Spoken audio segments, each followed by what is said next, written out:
हूँ कि जो आप गठरी बांध करके अपने बीच में रहे, हिंदी में बोलूं, अंग्रेजी में बोलूं या भोजपुरी में बोलूं, जिस बात को आप अपने जेहन में सदैव बैठा सके। कुछ बच्चियों का कार्यक्रम देखा, कुछ बच्चों का भी कार्यक्रम देखा, सब में झिझक है, कॉन्फिडेंस नहीं है। जैसे लगता है कि जबरदस्ती ढकेल कर बुलवाया जा रहा है। उस चीज को कैसे खत्म करना है, उसी बारे में मैं मेन अपनी बात को रखना चाहता हूँ। किसी भी विद्यालय में या घर में इस झिझक को ही खत्म करना है। झिझक आपको जीवन भर परेशानी देता है। झिझक आपके साथ कोई अत्याचार हो तो झिझक, पढ़ाई हो तो झिझक। तो इस झिझक को मिटाने के लिए अपने अंदर आत्मविश्वास को बढ़ाना होगा, और वो तभी बढ़ेगा जब जिस दिन ठान ले, आज आप ये मन बना ले कि हमारे बीच में जो हमारा मुख्य अतिथि आया था वो सुप्रीम कोर्ट का एक अधिवक्ता था, हमारी फीस लाखों में है। हम आपके बीच में आज जो समय दिए हैं वो ये सलीमपुर की कर्मभूमि मुझे खींच करके यहाँ लाई है, क्योंकि मेरे दिल में है यहाँ से चुनाव लड़ने का। और उस चुनाव ने एक सलेमपुर में एक हजाम होते थे छोटी बिरादरी के, सुदर्शन जी, उनकी एक बात मुझे यहाँ खींच कर लाई। वो मोहम्मद रफी की एक कविता गाते थे कि दिल कहे रुक जा रे रुक जा, यहीं पे कहीं जो बात है यहाँ पे कहीं पे नहीं। मित्रों, उस बात ने हमको यहाँ पे ले आया बच्चों। और आपको मैं बताना चाहता हूँ, किसी गुर्जन से मैं बात कर रहा था तो हमने कहा कि आप इन बच्चों को क्या देना चाहते हैं? डिग्री लेकर के सड़क पे घूमने का, बेलदार बनाने का, सिपाही बनाने का? जिस दिन मन में एक ठान लोगे कि नहीं हमें अधिकारी बनना है, हमें कुछ ऐसा बनना है जिसपे मेरे गांव के लोग, मेरे परिवार के लोग नाच कर सके, तो उसके लिए आपको अपने समय की वचनबद्धता को पहचानना होगा। समय की वचनबद्धता क्या है?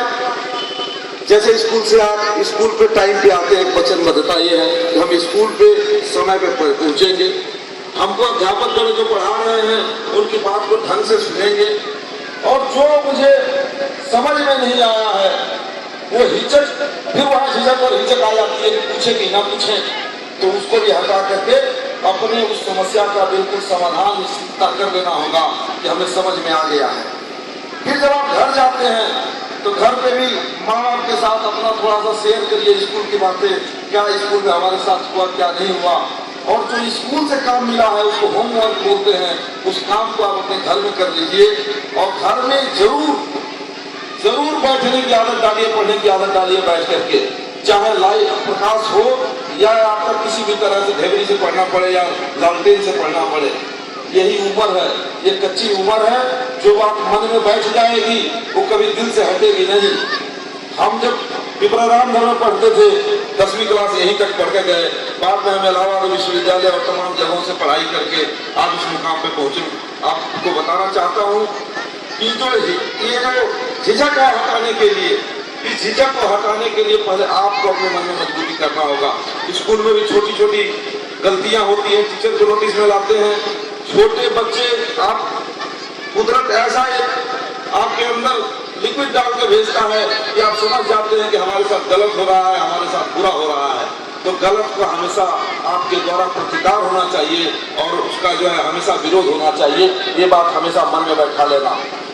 दूसरी बात मैं कहना चाहता हूँ कि जब आप कुछ करने की ठानते हो तो तमाम बाधाएं होती हैं, लेकिन प्रतिभाओं को बाधाएं रोक नहीं पाती हैं। वो निकल करके बाहर आती हैं और निकल करके बाहर आकर के अपने आप को जो है इस देश में, इस समाज को प्रकाशित करती है। उसी में आदरणीय हमारे प्रिंसिपल साहब भी बैठे हैं। इन्होंने मन बनाया नहीं होता कि हमें एक विद्यालय खोलना है, आज यहाँ एक विद्यालय न होता। इस विद्यालय के लिए तमाम तरह के संघर्ष, तमाम तरह के झंझावात झेलते हुए आज एक मुकाम पर पहुंचे हैं कि एक विद्यालय खोल करके आपको शिक्षा दे सके।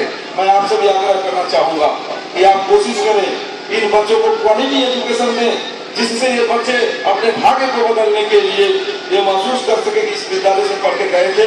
बच्चों के नाम के साथ इस विद्यालय का भी नाम रोशन होगा। इसलिए आप इस मामले में किसी भी तरह से कोताही न करें। सिर्फ सर्टिफिकेट लेकर घूमने और वो सर्टिफिकेट लेकर पता चले कोई चोरी कर रहा है, कोई दूसरे घटना में फंस रहा है, तो विद्यालय का ही अपमान होता है और साथ में उस छात्र और परिवार और उस गांव का भी अपमान होता है। इसलिए अपनी इस बात को जेहन में बिल्कुल बैठा लीजिएगा।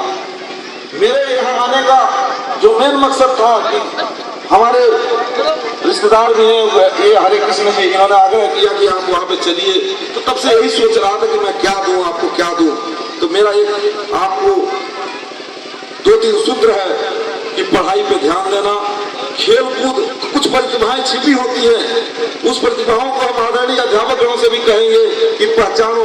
कुछ विशिष्ट प्रतिभाएं होती हैं जो हर बच्चों के बीच में छिपी होती हैं, और जो उन प्रतिभाओं को आप पहचान लेते हैं तो उस दिशा में भी उसको आगे बढ़ाने का काम करिए, जिससे देश के विभिन्न क्षेत्रों में वो इस स्कूल का, अपने गाँव का और परिवार का नाम रोशन कर सके।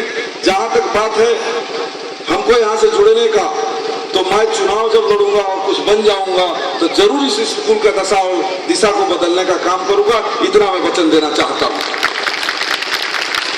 आज आपके बीच में हम आकर के खुद गौरवान्वित है और अपने तरफ से आप लोगों को 3000 रुपया विद्यालय परिवार को दे रहा हूं कि गणतंत्र दिवस पर मिष्ठान बांटने का काम करेंगे, क्योंकि मुझे आगे भी जाना है।